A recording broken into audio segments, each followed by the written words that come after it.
Hello guys, আমার গৃহিণী মল্লিকা চ্যানেলে আপনাদের সবাইকে স্বাগতম। আজকে আমি সুন্দর একটা রেসিপি নিয়ে চলে এসেছি, নিরামিষ রেসিপি।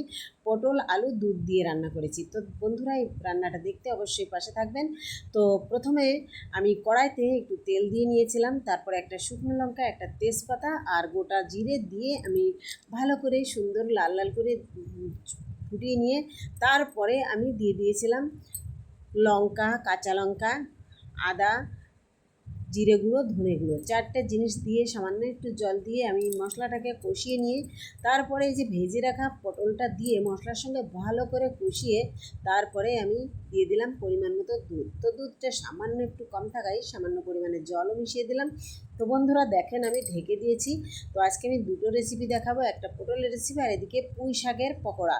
পুঁই শাকের পকোড়ার জন্য পুঁই শাকটা কেটে নিয়েছি। তো এখানে আমি বেসনের মধ্যে আর কিছু চালের গুঁড়ো দিয়ে তারপরে আমি পুঁই শাকটা ঢেলে দিলাম।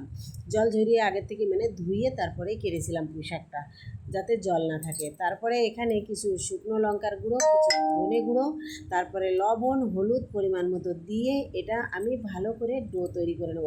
কারণ এটা দুটো রেসিপি আমার নিরামিষ দিনে তৈরি হচ্ছে, তো দুটোই নিরামিষ। এই নিরামিষ দিন না হলে এর মধ্যে যদি একটু রসুন বেটে দেওয়া যায় তাহলে আরও টেস্টি হয়, কিন্তু আমি রসুন ছাড়াই করছি কারণ আজকে নিরামিষের দিন।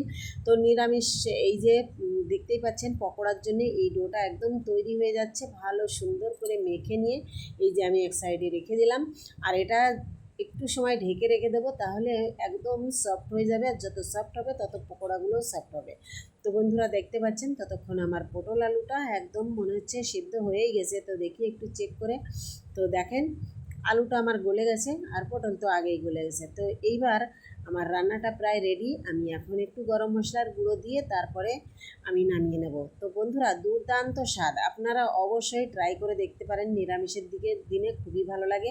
আপনাদের দাদাভাই তো পটল আনলেই বলবে, নিরামিষের দিন হোক বা না হোক, আনলেই বলবে আগে দুধ দিয়ে রান্না করো। তো সত্যি খুবই টেস্টি হয়। তো আপনাদের দেখার জন্য অনেক টেস্ট চেক করে দেখার জন্য অনেক অনুরোধ রইল। আপনারা অবশ্যই ট্রাই করে একটু দেখতে পারেন, আর খেতে দুর্দান্ত স্বাদ।